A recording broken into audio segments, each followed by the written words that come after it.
حضرت عمر بن عبدالعزیز بادشاہ تھے، آواز دی، گھر میں بیٹھے، بیٹی پانی کا پیالہ تو لاؤ۔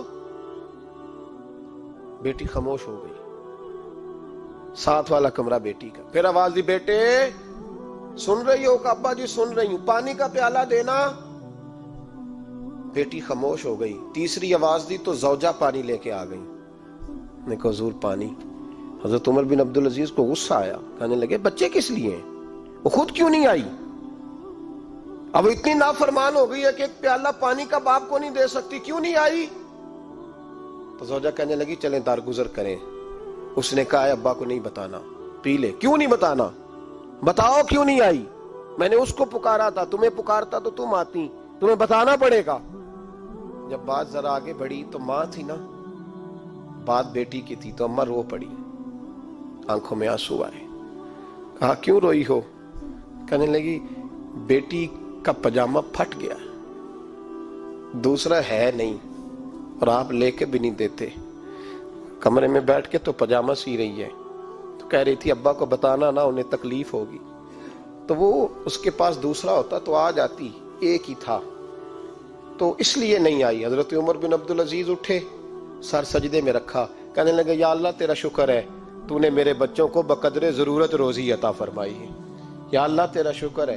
ایک روایت میں نے پڑھی، کلیجہ منہ کو آیا، مصطفیٰ کریم بیٹھے تھے، تو سیدہ عائشہ صدیقہ رضی اللہ تعالیٰ نے عرض کی یا رسول اللہ صلی اللہ علیہ وسلم، وہ دیکھیں سیدہ فاطمہ آ گئی ہیں، وہ دیکھیں بی بی صاحبہ بغیر بتائے آ گئیں۔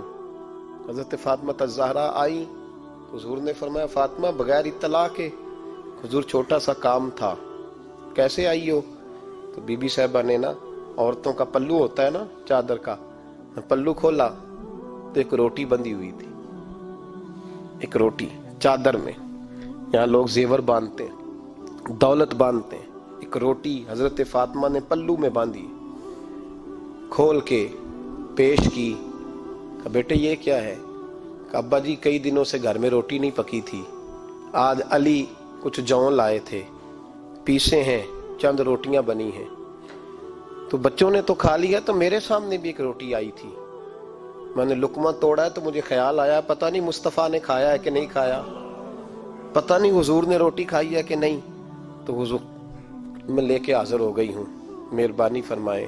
تو فرمایا بیٹے بیٹھ جا۔ حضرت فاطمہ بھی بیٹھ گئی، سیدہ عائشہ کہتی ہیں حضور بھی بیٹھ گئے۔ فرمایا فاطمہ کتنے دنوں سے نہیں کھایا؟ عرض کی حضور 3 دن سے۔ فرمایا بیٹے میں نے 5 دن سے نہیں کھایا، آ جا۔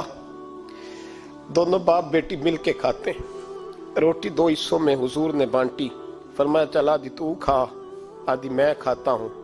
حضرت فاطمہ نے لقمہ توڑ کے منہ میں رکھا تو رو پڑی، حضور 5 دن سے نہیں کھائی۔ فرمایا بیٹے چپ کر، ہمارا دنیا سے کیا تعلق، ایک پل رہ گیا ہے، بس اللہ پھر جنت کی ساری نعمتیں عطا فرما، رونے والی بات ہی نہیں ہے اس میں، بس ہمارا کیا تعلق، ایک پل ہے، پھر مالک بڑا کچھ عطا کرے گا۔ او بھائی، جو کائنات کے مالک و مختار تھے، جو ابرو کا اشارہ کرے تو حضرت جبریل جنت کی نعمتیں لے کے آ جائیں، انہوں نے تو دنیا کی جانب توجہ ہی نہیں کی، ان کا تو خیال ہی نہیں آیا، دنیا ہی دنیا، دولت ہی دولت، ہر آدمی دولت کے ترازو میں تلنے لگا ہے۔